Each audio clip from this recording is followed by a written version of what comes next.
अस्सलाम वालेकुम स्टूडेंट्स, उम्मीद करता हूँ आप लोग खैरियत से होंगे। हाज़िर हूँ एमएफ इंग्लिश सेंटर से।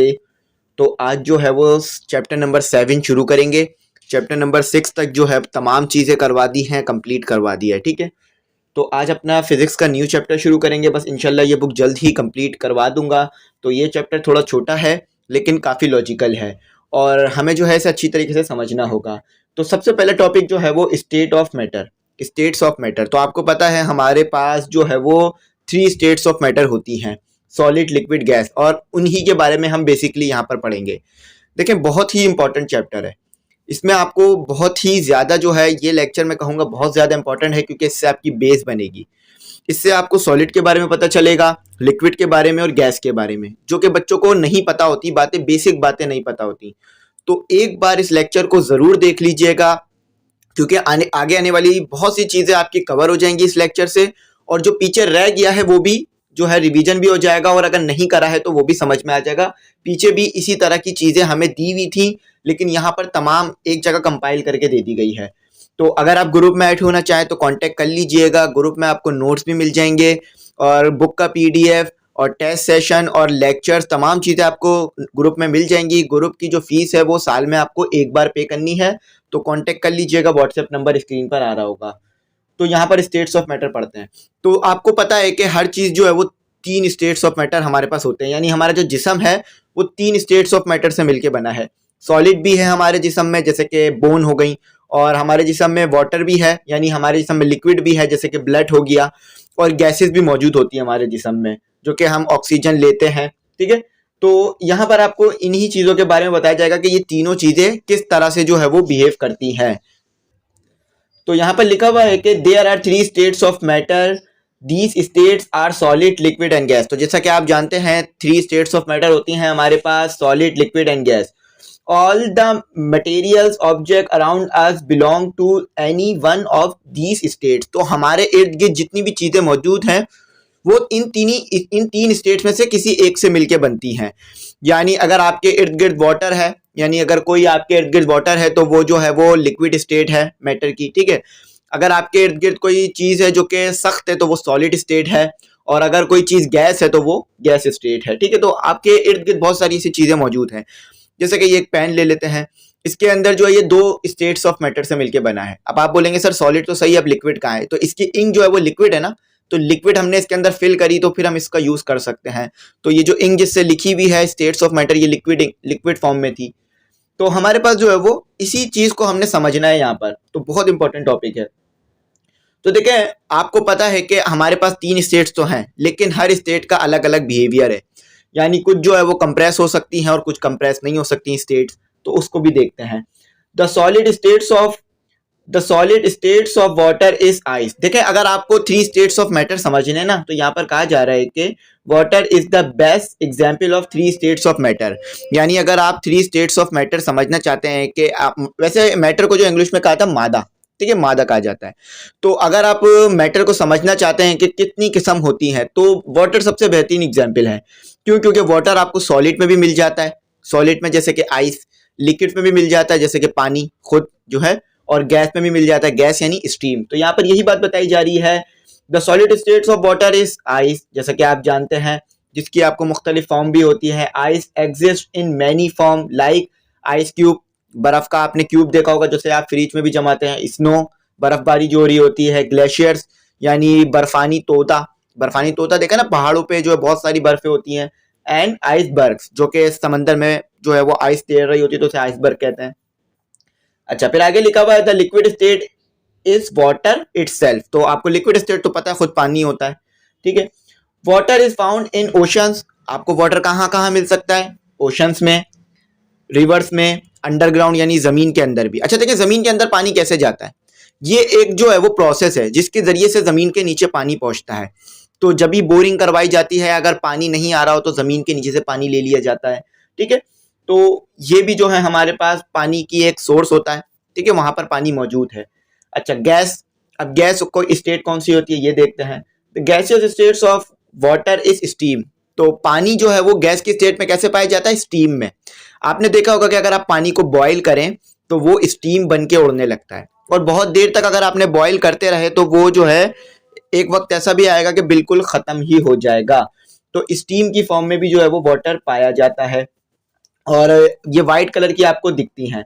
तो आप जो है फिगर देख लीजिए, फिगर 7.A में आपको 7.1A में सॉलिड बताया हुआ है, फिगर 7.1B में आपको लिक्विड स्टेट बताई है वाटर की, और फिगर 7.1 में जो है C में आपको जो है वो स्टीम वाली स्टेट यानी गैस वाली स्टेट बताई गई है। अब आप अक्सर जो है वो कॉफी पीते होंगे या चाय पीते होंगे तो आप देखते होंगे कि उधर से जो है वो स्टीम निकल रही होती है। अब अगर आपसे कोई पूछ ले कॉफी पीते हुए कि भाई आप साइंस के स्टूडेंट हैं बेटा, तो ये जवाब दीजिए कि ये स्टीम क्या है, तो आपके पास कोई जवाब ही नहीं होगा क्योंकि बोलेंगे सर हमने तो पढ़ा ही नहीं शायद।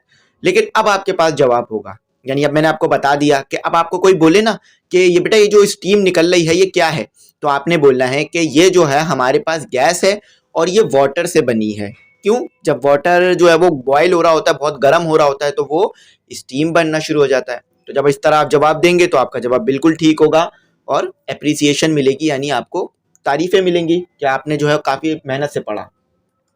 अच्छा, तो अब हमने ये तो बात कर लिया कि हमारे पास वाटर कितनी स्टेट्स में पाया जाता है और वाटर से हम मैटर्स को कैसे समझ सकते हैं।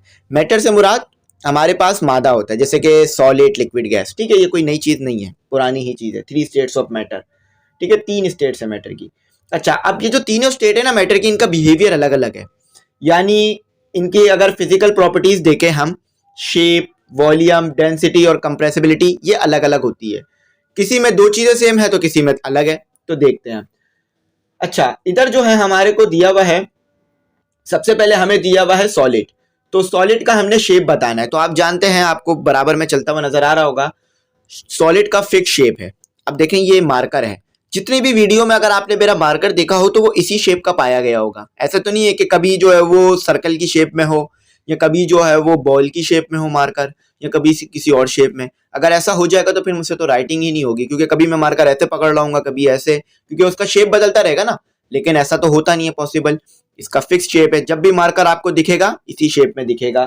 कंप्लीट मार्कर या अगर विदाउट कैप देखेंगे तो इस शेप में दिखेगा। ठीक है, किसी भी वीडियो में देख लें। अच्छा, वॉल्यूम भी फिक्स है, यानी कितना मास फैला हुआ है कितने वॉल्यूम में, ये भी हमारे पास एक फिक्स शेप है, फिक्स चीज है। इसकी डेंसिटी भी फिक्स है।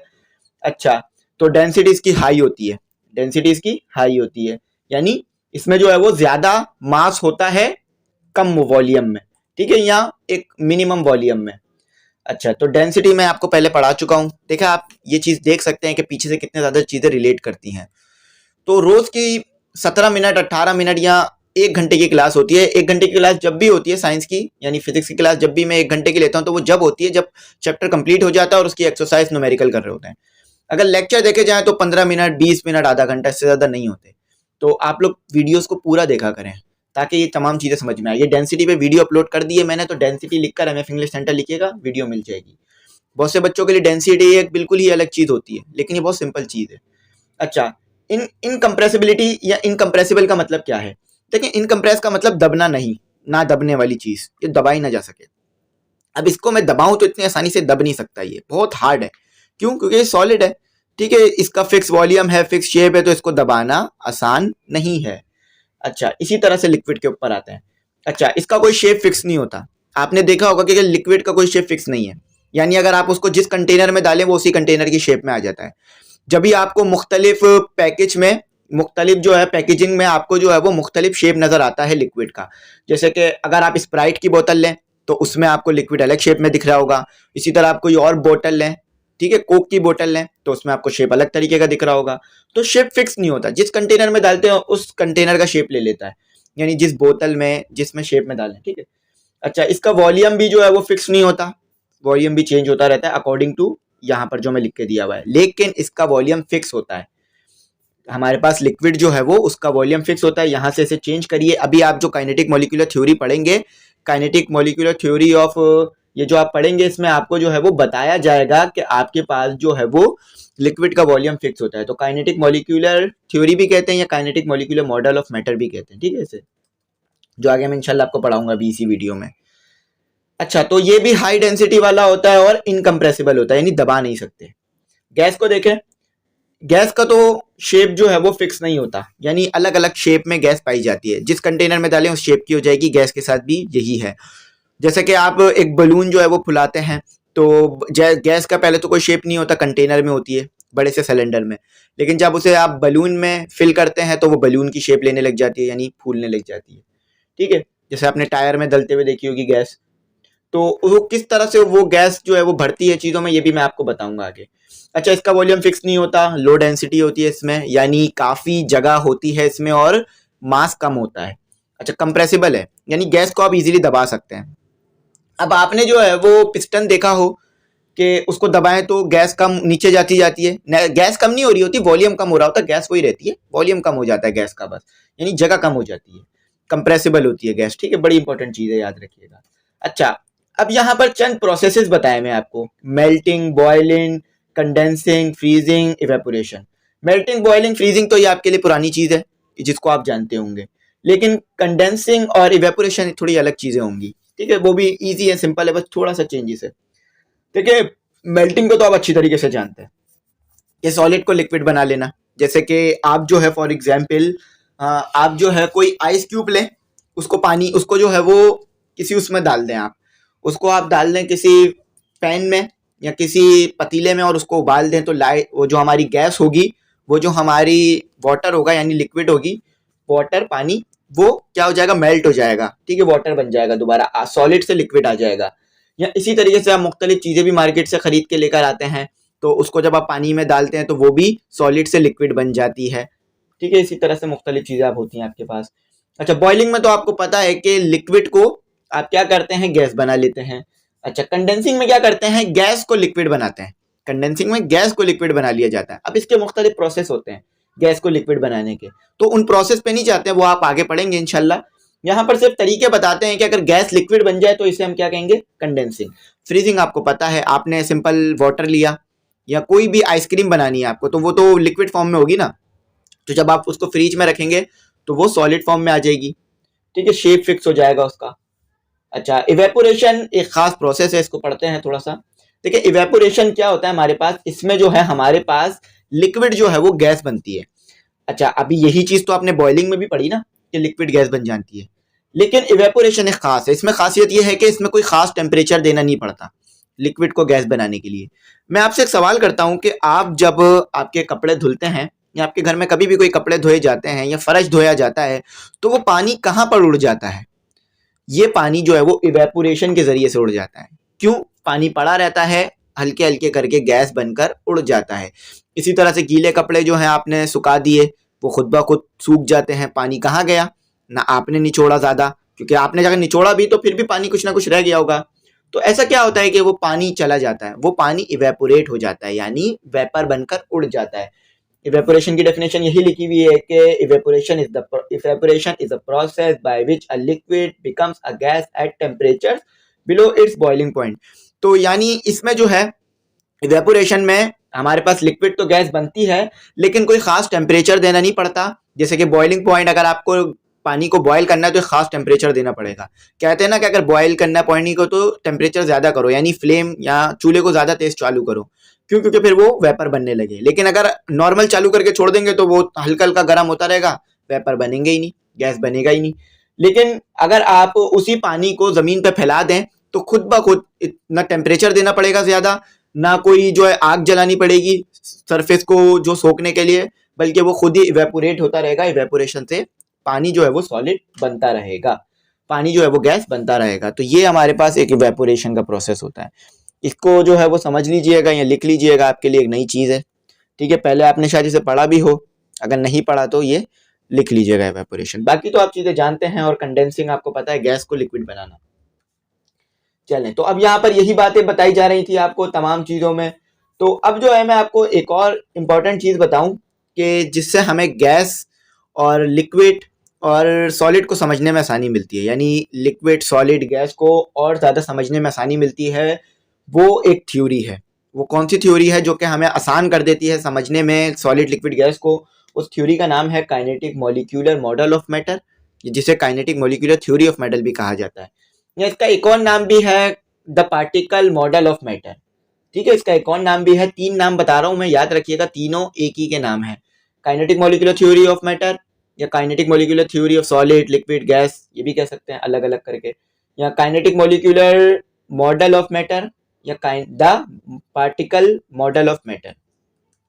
ठीक है, इससे कंफ्यूज नहीं होइएगा, kinetic molecular theory of matter से। अच्छा, तो यहाँ पर इससे हमें समझने में काफी ज्यादा जो है वो आसानी हो जाएगी। तो इवेपोरेशन मैंने आपको समझा दिया कि कोई खास टेम्परेचर नहीं चाहिए होता लिक्विड को गैस बनाने के लिए। इवेपोरेशन में छोड़ दीजिए बस, रख के हवा में गैस बन जाएगा लिक्विड। जैसे कि आप देखते हैं कि समंदर का पानी जो है इवेपोरेट होता रहता है, बादल बनाता है। ठीक है, अब kinetic molecular theory of matter समझते हैं।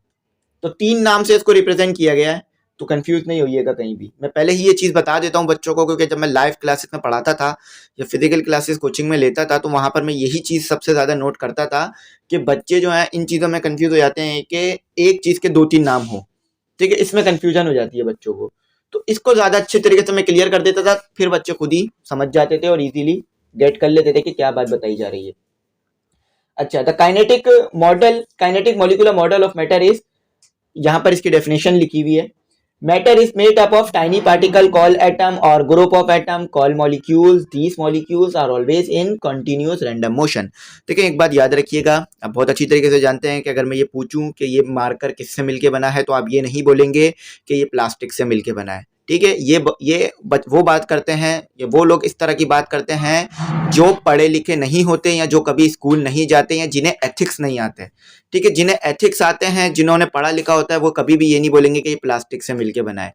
वो हमेशा यही बोलेंगे कि ये जो है वो एटम से मिलकर बना है।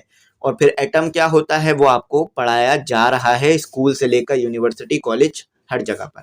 ठीक है, तो इस चीज को जरा समझा करें, कभी भी ऐसी बात ना करा करें जिससे जो है वो कोई आपका मजाक उड़ा सके।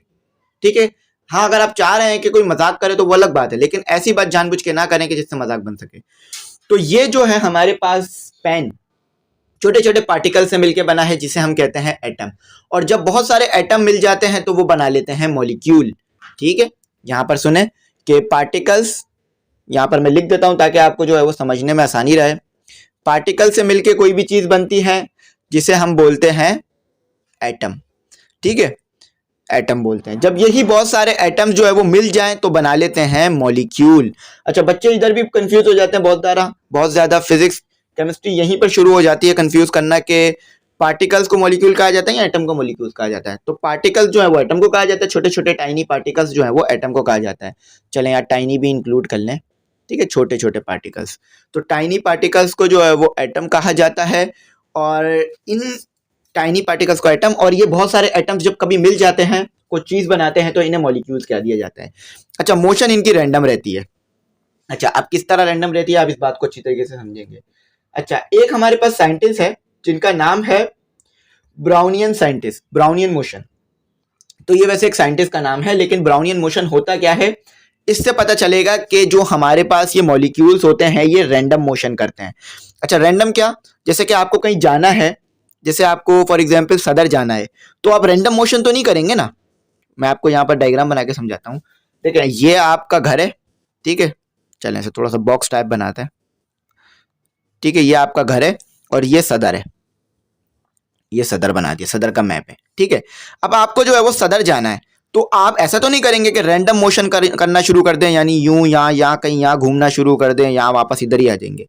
बल्कि क्या करेंगे, आप सीधा जाएंगे सदर की तरफ, या जो सीधा रोड है उधर जाएंगे। तो ये जो मोशन है ये रैंडम नहीं है, लेकिन ये जो मोशन की ना हमने नीचे, ये रैंडम मोशन थी। तो रैंडम मोशन क्या करना कि किसी भी जगह में किसी भी तरफ मोशन करना शुरू कर देना, कोई खास पाथ नहीं होना मोशन का, तो इसे कहते हैं हम रैंडम मोशन। और काम भी कभी रैंडम नहीं करना चाहिए, एक खास टाइम पर तरीके से काम किया जाना चाहिए। तो यहाँ पर अब कौन कौन से पार्टिकल्स किस तरह मोशन करते हैं ये भी दिखते हैं। देखिए, सबसे पहले तो हमें पता कैसे चला कि पार्टिकल रैंडम मोशन करते हैं, क्योंकि हमने तो खुद तो ड्राइव नहीं किया ना चीज़ों को, साइंटिस्ट, बड़े बड़े साइंटिस्ट ने जो हमारे पास्ट में रहे हैं उन्होंने इन चीज़ों को डिस्कवर किया और हमारे तक पहुंचाया। अब हम इजीली पढ़ रहे हैं। अगर अब हम यही चीज़ प्रूव करने बैठ जाएं कि ये पार्टिकल्स रैंडम कैसे मोशन करते हैं, तो कई साल निकल जाएंगे हमें ये बात प्रूव करने में, अगर हम ये लॉस का इस्तेमाल ना करें। तो ये जो लॉस होते हैं जो साइंटिस्ट ने दिए बहुत इंपॉर्टेंट है, इनको सीखें फिर आगे बढ़कर अपना कुछ पेश करें। ठीक है, तो ब्राउनियन मोशन देखते हैं। The evidence of molecular motion first discovered by the botanist Robert brown इन 1827। तो एक बोटनिस्ट थे ये, यानी बॉटनी पढ़े हुए थे, इन्होंने इसका एविडेंस दिया, यानी इस बारे में बताया कि ये जो हमारे पास मॉलिक्यूल्स होते हैं ये रैंडम मोशन करते हैं। अब कैसे, इन्होंने क्या किया, अब मैं यहाँ पर आपको पढ़ के बताता हूँ, फिर इसको एक इंग्लिश में उर्दू में ट्रांसलेट कर दूंगा। He observe the irregular motion of pollen grains suspended in water and deduced that the water molecules were in constant random motion. These irregular motion caused by water molecule is called Brownian motion, named after the scientist. देखिए for example ये एक jar है, jar यानी कोई एक सांप के पास cup है, ठीक है, जार एक कप समझ लीजिए। इस जार के अंदर मैंने लिक्विड भरा हुआ है जिसे मैं ये, ठीक है, ये इस तरह से पार्टिकल्स बनाकर दिखा रहा हूँ, ठीक है, इसी तरह से मौजूद होता है। अब ये जो है ना छोटे छोटे, अब यहाँ पर मैं एक क्या करता हूँ, यहाँ पर मैं एक ब्लैक मार्कर से बड़े बड़े पोलन ग्रेन बनाता हूँ। ये पोलन ग्रेन बना दिए मैंने, ठीक है, पोलन ग्रेन बना दिए। अब जब ये लिक्विड के मॉलिक्यूल्स जो है ना ये मोशन करते रहेंगे, ठीक है, लिक्विड्स के मॉलिक्यूल मोशन कर रहे हैं, देखें इन लिक्विड के मॉलिक्यूल्स के रैंडम मोशन करने की वजह से ये मॉलिक्यूल जो है वो फोर्स लगाते हैं पोलन ग्रेन के दानों पर। पोलन ग्रेन एक दाल की तरह होता है, इसको समझ लीजिए इस तरह से, ठीक है। आप कंफ्यूज हो रहे होंगे पोलन ग्रेन क्या है, ये एक दाल की तरह चीज होती है। तो मोशन होता रहता है, यानी लिक्विड के जो मॉलिक्यूल्स है वो मोशन करते रहते हैं, पोलन ग्रेन से टकराते रहते हैं और पोलन ग्रेन भी आगे पीछे हिलते रहते हैं। अब आप एक काम करें, आप बिल्कुल छोटी छोटी सी दाल के टुकड़े लें, पानी में डाल दें। अब आप देखेंगे वो जो दाल के टुकड़ा है ना वो हिलते रहेंगे, आगे पीछे हिलते रहेंगे, अगर तैर रहे हैं तो। क्यों? क्योंकि वो जो लिक्विड के मॉलिक्यूल्स हैं वो फोर्स लगाते रहते हैं और फिर वो मोशन होती रहती है। अब आप देखते हैं वो मोशन एक रेगुलर मोशन नहीं होती, ऐसा नहीं है कि पहले जो है वो ये पोलन ग्रेन इधर आएंगे फिर इधर जाएंगे, ऐसा नहीं होगा, बल्कि यूं अपनी जगह पर आगे पीछे हल्के हल्के कभी इधर कभी उधर कभी हिलते रहेंगे। रैंडम मोशन कहते हैं इस चीज को, ठीक है। तो आप फिगर वैसे तो यहाँ बना के नहीं दिया गया, वैसे तो इसका फिगर देना चाहिए था। चलें अब आ जाते हैं kinetic molecular theory of solid liquid gas, अलग अलग पढ़ते हैं। तो मैंने आपको कहा था कि आपको बहुत आसान हो जाएगा समझने में कि जब मैं आपको ये बताऊंगा कि किस तरह से काइनेटिक मॉलिक्यूलर थ्योरी जो है वो एक्सप्लेन करती है सॉलिड लिक्विड गैस को। Kinetic molecular theory of matter जो है वो एक्सप्लेन करती है सॉलिड लिक्विड गैस को। इसी से मुझे भी बहुत आसानी हुई थी समझने में सॉलिड लिक्विड गैस के बिहेवियर को। चलें आए शुरू करते हैं, चलें अल्लाह का नाम लेके। The kinetic molecular theory explain the physical properties of solid liquid and gas by considering the motion of molecules. The particles in solid have following features. तो सबसे पहले सॉलिड के बारे में पढ़ते हैं। देखें यहाँ पर कहा जा रहा है कि सॉलिड के जो मॉलिक्यूल्स है ना, सबसे पहले पॉइंट बताता हूँ कि सॉलिड के जो मॉलिक्यूल्स है ना ये आपस में क्लोजली पैक्ड होते हैं, यानी आपस में बहुत अच्छी तरीके से जुड़े हुए होते हैं। इंग्लिश में पढ़ देते हैं ऐसे, इसी चीज को इस तरह से, बहुत अच्छी तरीके से जुड़े हुए होते हैं, बहुत अच्छी तरीके से आपस में जुड़े हुए होते हैं। The molecules are closely packed together and occupy minimum space, तो बहुत अच्छी तरीके से जुड़े हुए होते हैं और कम से कम स्पेस लेते हैं, ठीक है। The molecules usually arrange in a regular pattern and call latex, तो इसके जो मॉलिक्यूल्स है वो रेगुलर पैटर्न में होते हैं। जब भी आपको एक रेगुलर शेप देखने को मिलती है, यानी एक तरीके से जुड़े हुए होते हैं, ऐसा नहीं है रैंडम जुड़े हुए। रैंडम जुड़े हुए होते हैं तो फिर आपको जो है वो वाटर वाला हिसाब हो जाता, ठीक है। तो और फिर शेप भी रेगुलर नहीं दिखती। अच्छा, there is a large number of particles per unit volume, that is why solid have the highest density. तो इसमें क्या होता है कि छोटी सी जगह में बहुत सारे पार्टिकल्स मौजूद होते हैं, लाखों की तादाद में, करोड़ों की तादाद में बल्कि, तो इसीलिए जो है इसका डेंसिटी ज्यादा होती है सॉलिड की, ठीक है। इसमें देखें इसमें पार्टिकल्स मौजूद है ना, इसमें बहुत सारे, ये जो मार्कर है अगर इसको एग्जाम्पल बना के देखें तो। अच्छा, मोशन की तरफ जाते हैं सॉलिड के। The movement of particles in solid have different features. The forces of attraction between particles are very strong. देखिए इसे वेन डर वेलेंस फोर्स भी कहा जाता है। अब वेन डर वेलेंस फोर्स यहाँ ये जो बिटवीन द पार्टिकल्स जो अट्रैक्शन फोर्स होती है, इसको क्या कैसे समझेंगे हम, इस तरह समझेंगे कि देखिए ये बहुत ज्यादा स्ट्रांग होती है। एक पार्टिकल ने दूसरे पार्टिकल को बहुत ज्यादा जो है वो स्ट्रांगली पकड़ा हुआ होता है, तो जिसकी वजह से वो दूर दूर नहीं जाते और चीजें जुड़ी रहती हैं, ठीक है, चीजें जुड़ी रहती हैं, तो बहुत ज्यादा स्ट्रांग होती है जब भी कोई चीज सॉलिड बन जाती है। The particles are not able to change position, तो ये पार्टिकल्स अपनी पोजीशन को चेंज नहीं कर सकते। गैस में लिक्विड में तो कर सकते हैं लेकिन सॉलिड में नहीं कर सकते क्योंकि वो फिक्स है अपनी जगह पर, लेकिन फिर भी वो वाइब्रेशन करते हैं। देखिए आगे बताया जा रहा है, the particles vibrate about fix position thus are not entirely stationary. तो ये पार्टिकल्स जुड़े हुए तो हैं लेकिन मोशन भी नहीं कर रहे हैं, लेकिन फिर भी वाइब्रेशन करते हैं, हल्का हल्का हिलते हैं अपनी जगह पर ताकि निकलने की कोशिश करते हैं। लेकिन फोर्स निकलने नहीं देती। These explains why solid have fixed shape and volume। तो इससे पता चलता है कि जब ये पार्टिकल्स आगे पीछे मोशन ही नहीं कर पाते और फिक्स रहते हैं तो इसीलिए इसका शेप भी फिक्स हो जाता है और वॉल्यूम भी फिक्स हो जाता है। आपने सॉलिड के बारे में समझ लिया। अब यही कुछ थ्योरी लिक्विड के बारे में है, लेकिन अलग है। ठीक है, ऐसा नहीं है कि सॉलिड समझ लिया तो लिक्विड समझ में आ गया, उसको अलग पढ़ना पड़ेगा। तो kinetic molecular theory of liquid, ये इसका हमारे पास नाम होगा। The particles in liquid have following features. तो जो पार्टिकल्स होते हैं लिक्विड के वो इस तरह की खसूसियत रखते हैं, फीचर्स। ठीक है, the molecules are slightly further apart compare to that of solid. तो इसके जो मॉलिक्यूल्स होते हैं ना, लिक्विड के मॉलिक्यूल्स, ये सॉलिड की तरह ऐसे फिक्स नहीं होते। ये देखें सॉलिड है हमारे पास, ठीक है। लिक्विड के मॉलिक्यूल्स गोल गोल करके बनाते हैं, ये दूर दूर होते हैं, आगे पीछे कोई खास शेप में नहीं होते। ये कोई मैं शेप नहीं बना रहा हूँ इसकी जानबूझ के, ये रैंडम बना रहा हूँ शेप। ठीक है, रैंडम है, दूर दूर होते हैं, जैसे सॉलिड में चिपके हुए थे ना, ऐसे ऐसे नहीं होते, चिपके हुए नहीं होते, वो दूर दूर होते हैं। ठीक है, इसीलिए इसकी फिक्स शेप नहीं होती। अच्छा, और the molecules occur in cluster. तो ये मॉलिक्यूल्स रखे होते हैं क्लस्टर में, ठीक है, रखते हैं क्लस्टर। अच्छा, there is slightly less number of particles per unit volume occupy to solid. तो आपने देखा कि इतनी सी जगह में इतने सारे जो है वो पार्टिकल्स आ गए, जो कि मैंने बड़े बड़े करके बनाए थे। लेकिन यहाँ पर देखें कितनी सारी जगह ले रहा है और कितने कम पार्टिकल्स आ रहे हैं। देखें, गिनिएगा मत, गिनेंगे तो फिर यही ज्यादा आपको महसूस होंगे। लेकिन यहाँ पर मैंने इसे छोटा छोटा बहुत बड़ा बड़ा करके दिखाया ताकि आप समझ सकें क्या बात होती है। लेकिन लिक्विड जो होता है ना, लिक्विड, इसमें जो है ना स्पेस ज्यादा होता है लेकिन पार्टिकल्स कम होते हैं। सॉलिड में स्पेस कम होता है और पार्टिकल्स ज्यादा होते हैं, लेकिन लिक्विड में स्पेस ज्यादा है, पार्टिकल्स कम है। इसीलिए इसका वॉल्यूम जो है वो कम होता है लिक्विड के मुकाबले में। इसका जो डेंसिटी है वो कम होती है लिक्विड के मुकाबले में। ठीक है, वॉल्यूम तो अलग चीज है, डेंसिटी होगी यहाँ पर। This way liquid have relatively high density. तो इसी वजह से यहाँ पर ये गलत लिखा हुआ है, यहाँ पर इसकी जो डेंसिटी है वो कम होती है सॉलिड के मुकाबले में। सॉलिड की डेंसिटी ज्यादा होती है क्योंकि उधर ज्यादा मास फैला हुआ होता है कम वॉल्यूम में। ठीक है, उधर जो है वो कम मास फैला हुआ होता है ज्यादा वॉल्यूम में, उधर जो है वो ज्यादा मास फैला हुआ होता है कम वॉल्यूम में।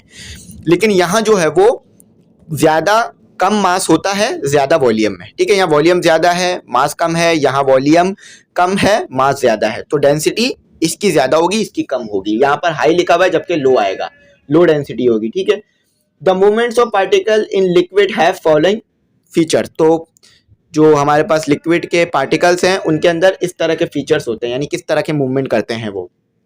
The force of attraction between particles are strong. तो जो लिक्विड के पार्टिकल्स होते हैं ना उनके दरमियान फोर्स तो स्ट्रॉन्ग होती है, लेकिन ज्यादा स्ट्रॉन्ग फोर्स जो होती है ना वो सॉलिड के पार्टिकल्स के दरमियान होती है।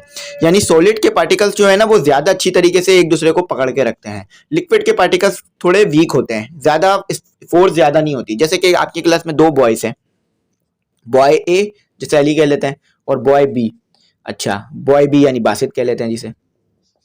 अच्छा, बॉय ए जो है वो अली यानी ज्यादा स्ट्रॉन्ग है। ठीक है, तो इसके लिए जो है हम स्ट्रॉन्ग ज्यादा, ये लंबा एरो बना देते हैं। और अली जो है वो वीक है, बासित जो है वो वीक है, यानी कम स्ट्रॉन्ग है। होता है ना क्लास में, ऐसा तो नहीं तमाम बच्चे ही स्ट्रॉन्ग हो और तमाम के पास सेम ही ताकत हो, कुछ के पास कम कुछ के पास ज्यादा होती है ना। तो इसी तरह से ये है ना, सॉलिड के पास ताकत ज्यादा है तो सॉलिड के मॉलिक्यूल्स के पास, गैस के मॉलिक्यूल्स के पास कम है। तो अक्सर जब बच्चों को क्लास की एग्जाम्पल देके समझाई जाती है ना तो वो बहुत अच्छी तरीके से बात समझ जाते हैं। तो यहाँ पर अब रैंडम मोशन है।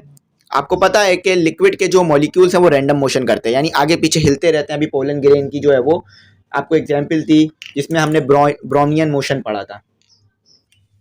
अच्छा, इनकी स्पीड भी जो है वो थोड़ी हाई। अच्छा, ऊपर पढ़ते हैं।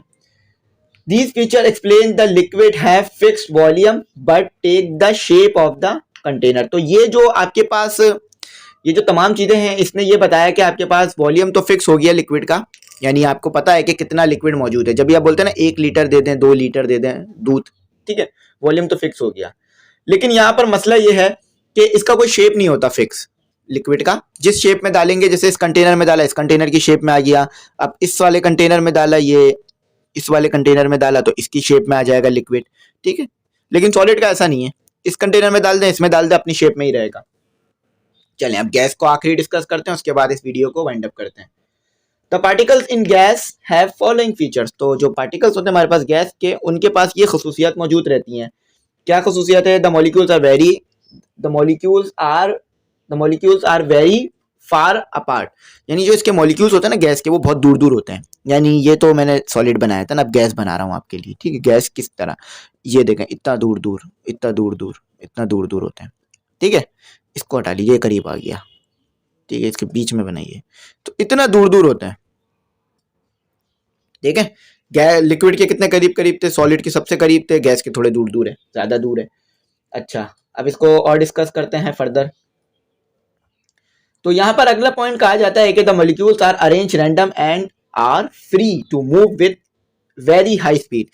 तो देखें, ये बात याद रखिएगा कि ये जो हमारे पास गैस के मॉलिक्यूल्स होते हैं ना, ये रैंडम मोशन करते हैं और तेज मोशन करते हैं। यानी सॉलिड के लिक्विड के मॉलिक्यूल्स से ज्यादा तेज इनकी मोशन होती है। जब भी आप देखते हैं कि प्रेशर लगता है पिस्टन के ऊपर, यानी किसी पिस्टन है आपके पास, फॉर एग्जांपल ये आपके पास पिस्टन का सिस्टम बना रहा हूं मैं, ये आपके पास पिस्टन है, तो जब आप ये दबाएंगे तो फोर्स लगेगी पिस्टन पे। क्यों? क्योंकि इसके जो मॉलिक्यूल्स हैं वो ज्यादा तेज मोशन करते हैं और रैंडम मोशन करते हैं। अच्छा, आगे लिखा हुआ है कि there is small number of particles per unit volume, the movement of particles in gases has following features. तो देखें, यहाँ पर एक बात ये की जा रही है, चलें ये मैंने दोनों चीजें मिला के पढ़ दी, ऊपर वाली चीज अलग करके पढ़ता हूँ। There is small number of particles per unit volume, तो इसका जो वॉल्यूम है ना, ये बहुत ही कम होता है, यानी डेंसिटी इसकी बहुत ही लो होती है। क्यों? क्योंकि बहुत ही ज्यादा वॉल्यूम में बहुत कम नंबर ऑफ मॉलिक्यूल्स होते हैं, यानी मास बहुत कम मौजूद होता है। अब देखें यहाँ पे मैं शेप बनाता हूँ इसे, अब देखें कितना सारा वॉल्यूम है, कितनी ज्यादा जगह और कितने कम पार्टिकल्स हैं। इधर देखें कितना कम वॉल्यूम था और ज्यादा पार्टिकल थे, उसके मुकाबले में ऊपर और कम वॉल्यूम था और ज्यादा पार्टिकल्स थे। लेकिन यहाँ ज्यादा जगह तो है लेकिन आपके पास मास कम है, यानी पार्टिकल्स कम है। पार्टिकल्स भी मास रखते हैं ना। अच्छा, तो अब नीचे ये बात बताई जा रही है, the movements of particle in gas has following features. तो मूवमेंट जो है ना, यानी कि गैस के पार्टिकल्स किस तरह मोशन करते हैं, आपको नीचे बताया जा रहा है। The force of attraction between particles are negligible, यानी इसके मॉलिक्यूल्स जो है ना, लिक्विड के मॉलिक्यूल्स, ये एक दूसरे को ज्यादा अपनी तरफ अट्रैक्ट नहीं कर पाते, यानी कोई शेप नहीं बना पाते, दूर दूर रहते हैं, एक दूसरे को अपनी तरफ खींच ही नहीं पाते। अच्छा, the particles are able to move freely in random direction at very high speed. तो आपने देख लिया कि वेंडर वैलेंस फोर्स तो बहुत वीक होती है इनके पार्टिकल्स के दरमियान में, जब भी ये एक दूसरे के ज्यादा करीब नहीं आ पाते, दूर दूर रहते हैं और एक दूसरे को जोड़ नहीं पाते, जैसे कि सॉलिड लिक्विड कर लेते हैं। और ये जो है ना बहुत तेज तेज मोशन करते हैं, यानी बहुत तेज तेज इसकी स्पीड होती है और इलास्टिक कोलिजन होता है इनके दरमियान, पार्टिकल्स के दरमियान।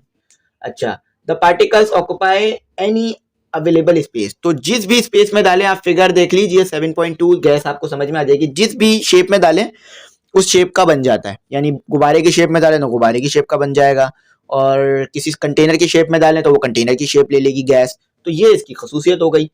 तो यहाँ पर मैंने आपको बड़ा डिटेल में एक्सप्लेन किया, आई होप बात अच्छी तरह समझ में आई होगी। इससे ज़्यादा डिटेल में जाने के लिए कोई चीज़ बची नहीं थी, मैंने तमाम चीज़ें आपके लिए डिटेल में ले आया। आई होप बात अच्छी तरह समझ में आई होगा। फिर भी कुछ रह गया हो तो पूछिएगा, इंशाल्लाह मैं आपको जो है वो गाइड कर दूंगा, ठीक है। और अगर कुछ समझ नहीं आया हो तो इंशाल्लाह आप जो है वो व्हाट्सएप पे भी कांटेक्ट कर सकते हैं, और आपके पास जो है वो कमेंट सेक्शन भी मौजूद है जहाँ पर आप कांटेक्ट करके पूछ सकते हैं।